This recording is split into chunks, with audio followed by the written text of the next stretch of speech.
Bismillahirrahmanirrahim. Subhanaka la ilma lana illa ma'allamtana innaka antal alimul hakim. Rabbi shrah li sadri wa yassir li amri wahlul 'uqdatam min lisani yafqahu qawli. Assalamualaikum warahmatullahi wabarakatuh. Alhamdulillahilladzi arsala rasulahu bil huda wa dinil haq liyudhhirahu 'ala dini kulli wa kafa billahi syahida. Asyhadu an la ilaha illallah wahdahu la syarika lah syahadatan u'adduha liliqa'i dhuhran wa asyhadu anna muhammadan abduhu wa rasuluh arfa'ul bariyati qadra. Allahumma shalli wa sallim ala sayyidina Muhammad wa ala ali sayyidina Muhammad alladhi harabal batil wa aidal haqq wa tamathar radha'il wa ahyal fada'il wa tamma ma karimal akhlaq wa hadanna ila siratil mustaqim siratal ladzina an'amallahu alaihim minan nabiyyin wafidikin wasyuhada'i wa qolihin amma ba'd. Kama qala Allah ta'ala fi dzikril hakim wa huwa asdaqul qa'ilin. A'udzu billahi minasyaitonir rajim. Bismillahirrahmanirrahim. Syahrul Ramadan alladzi unzila bihil Qur'an hudan linnas wa yubayyinati minal huda wal furqan. Wa kama qala Rasulullah sallallahu alaihi wasallam, kullu ummati yadkhuluna ilal jannah illa man aba illa man yaba ya Rasulullah. Qala Rasulullah sallallahu alaihi wasallam, man ata'ani faqad dakhalal jannah wa man asani faqad aba. Shadaqallahul azim wa sadaqa rasulun nabiyil karim wa nahnu ala dzalika minasyahidin wasyakirin. Amin ya Allah ya Rabbal Alamin. Dengan bismillah kita semua berperi. Ar-Rahmanir Rahim, sifat pemberi. Pengasih dan penyayang sepanjang hari kepada hamba-hambanya khairil barri. Salawat beserta salam kepada baginda Nabi Muhammad ibni Abdullah. Sahabat-sahabatku yang dirahmati Allah, di mana bumi kita pijak, disitulah langit kita junjung. Di mana hamparan bumi yang luas ini kita injak, disitulah Allah Subhanahu wa Ta'ala senantiasa kita sanjung-sanjung. Barang siapa yang Allah berikan petunjuk, maka tak ada satu makhluk pun yang dapat menghalanginya.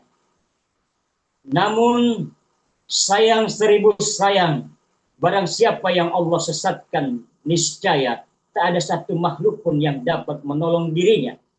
Semoga kita semua senantiasa di bulan suci Ramadan ini selalu berada dalam koridor Allah Subhanahu wa Ta'ala, Zat yang Maha Asih lagi Maha Penyayang.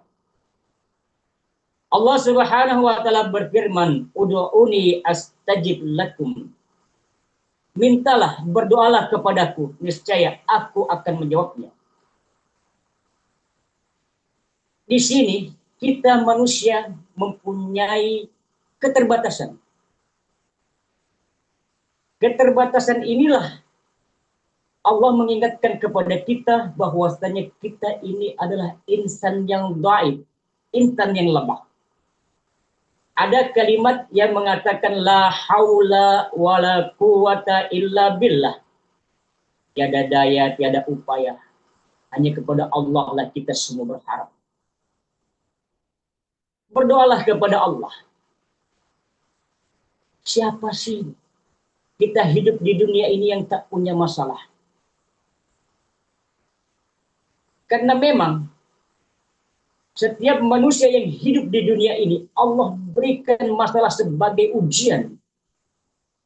Kullu nafsin dha'iqatul maut wa nabluukum bisyarri wal khairi wa ilaina turja'un. Setiap yang bernyawa pasti akan mengalami kematian.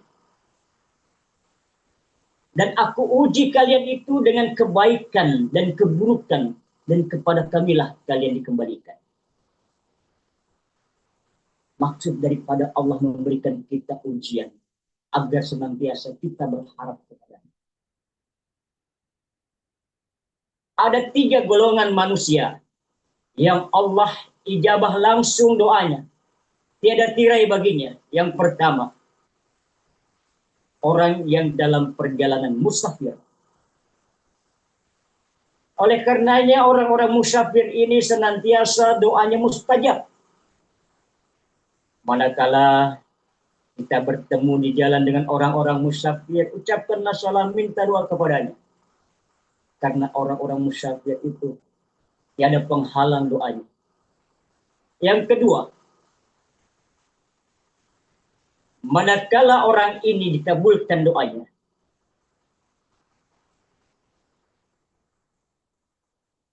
orang tua yang mendoakan anaknya, ini tiada terputus doanya, tiada penghalang, tiada hijab.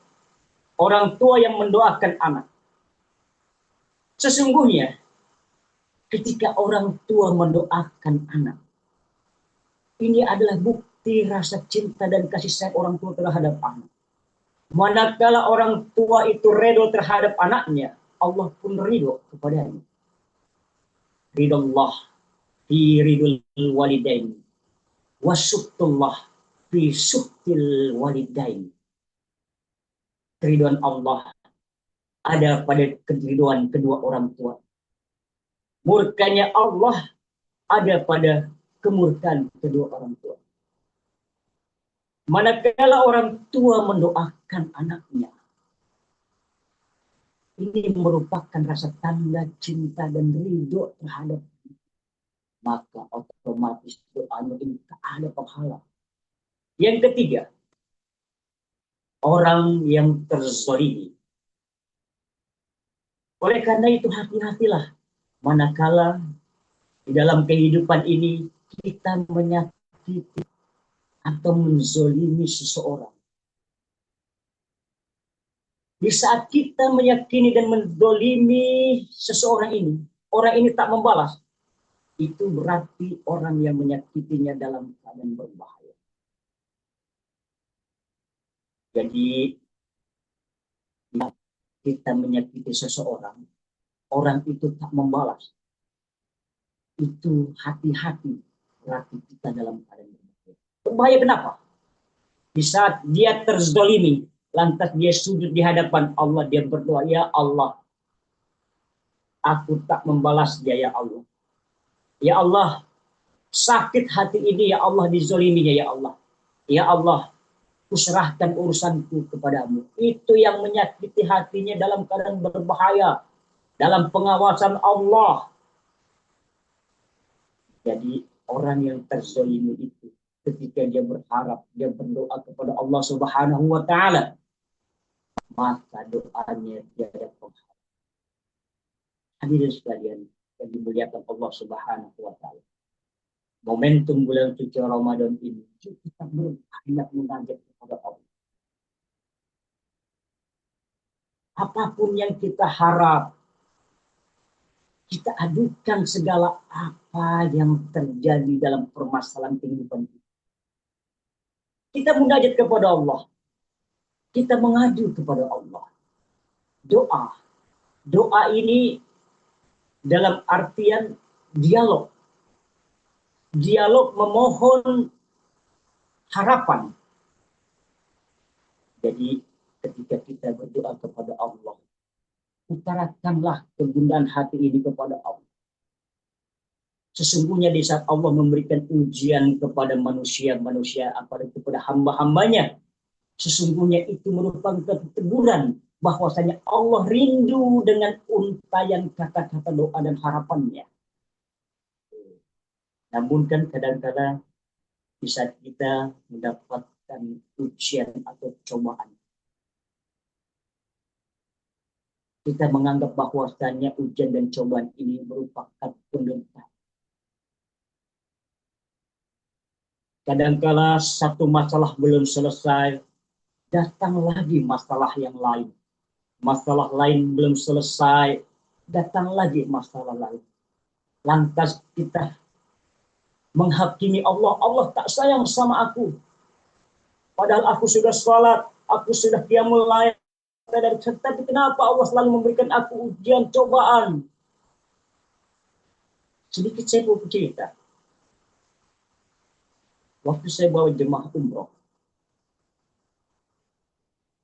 tempat kami pada waktu itu berada di Riyadh.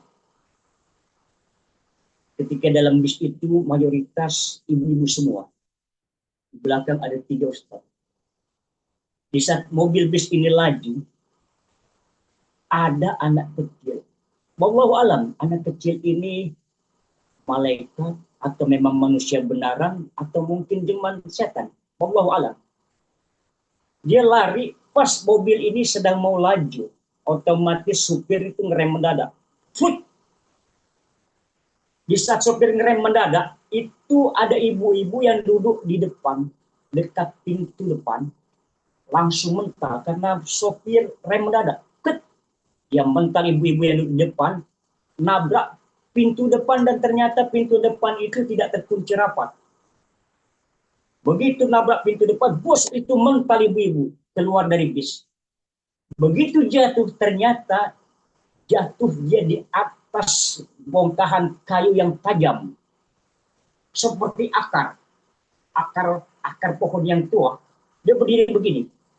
Ibu itu jatuh tertancap di atas dadanya. Terus tembus sampai ke belakang, muncrat darah. Yang di dalam bis itu kami turun. Astagfirullahaladzim. Kami melihat ibu itu tercancap sebuah kayu tembus ke belakang. Kami semua beristighfar, astagfirullahaladzim, astagfirullahaladzim. Tapi kami takjub atas kejadian itu. Takjub kenapa? Si ibu ini bukannya mengucapkan astagfirullahaladzim, astagfirullah karena kesakitan, tapi yang diucapkan malah berbeda. Apa yang diucapkan? Alhamdulillah, Alhamdulillah, Alhamdulillah. Dalam keadaan sakit tertancap kayu tembus ke belakang, darah meminta kemana-mana, itu ibu nggak merasakan sakit, melainkan dia mengucapkan syukur, Alhamdulillah, Alhamdulillah, Alhamdulillah. Jadi cerita ini, apa yang terjadi di dalamnya? Ternyata ketika Allah mencintai kepada hambanya, maka hamba itu akan diuji. Oleh karenanya ketika ibu itu tertancap kayu di dadanya, sakit memang. Tapi yang dirasakan bahwasanya ternyata Allah mencintai ibu ini. Oleh karenanya dalam keadaan sakit dia bersyukur, Alhamdulillah, Alhamdulillah, Alhamdulillah, subhanallah. Suatu peristiwa yang sangat hikmah. Oleh karenanya, saudara-saudaraku sekalian, manakala ujian itu menimpa kita, seberat apapun itu merupakan tanda cinta kita kepada, tanda cinta Allah kepada kita. Untuk ungkapan rasa cinta itu, kita membalikan cinta itu kepada Allah lewat ungkapan doa dan harapan. Betapa indahnya ketika seorang hamba bermunajat kepada Allah. Itu dalam artian dia menghubungkan hubungan dirinya kepada Allah dalam bentuk doa dan salat. Momentum bulan suci Ramadan ini tinggal beberapa hari lagi. Kita mulai doa-doa yang indah itu manakala bisa kita berada dalam kesendirian. Namun hati dan jiwa ini tepat kepada Allah SWT. Ada di antara bulan suci Ramadan ini doa-doa yang mustajab. Di saat kita sedang berbuka puasa, disitulah doa-doa yang Allah mustajabkan. Oleh karenanya di saat berdoa, apapun harapan dan keinginan kita utarakan kepada Allah. Masya Allah. Mohon izin, saya tak lama-lama karena saat ini saya masih ada kegiatan lagi di masjid. Mudah-mudahan apa yang saya sampaikan sedikit menjadi manfaat untuk kemaslahatan kita semua. Kurang lebihnya saya mohon maaf apabila ada kata-kata yang salah dan kurang berkenan. Mudah-mudahan di bulan suci Ramadan ini Allah senantiasa menempatkan kita dalam koridornya. Allah kuatkan iman kita. Allah jadikan kita hamba-hamba yang selalu taat. Barakallah. Assalamualaikum warahmatullahi wabarakatuh.